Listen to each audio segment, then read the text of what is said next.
ఛత్తీస్గఢ్లో భద్రతా సిబ్బంది మావోయిస్టుల మధ్య కాల్పులు జరిగాయి. ఘటనలో 3 భద్రతా సిబ్బంది అమరులయ్యారు. మరో 14 మంది గాయపడినట్లు బస్తర్ జిల్లా పోలీసులు తెలిపారు.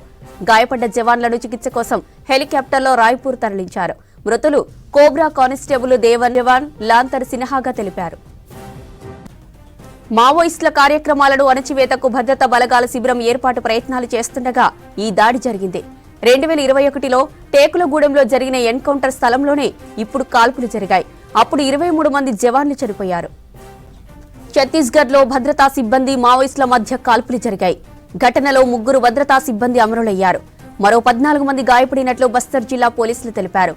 గాయపడ్డ జవాన్లను చికిత్స కోసం హెలికాప్టర్లో రాయ్పూర్ తరలించారు. మృతులు cobra constable Devan Pavan Kumar, CRPF jawan Landhar సిన్హాగా తెలిపారు. మావోయిస్టుల కార్యక్రమాలను అణచివేతకు భద్రతా బలగాల శిబిరం ఏర్పాటు ప్రయత్నాలు చేస్తుండగా ఈ దాడి జరిగింది. 2021లో టేకులగూడెంలో జరిగిన ఎన్కౌంటర్ స్థలంలోనే ఇప్పుడు కాల్పులు జరిగాయి. అప్పుడు 23 మంది జవాన్లు చనిపోయారు.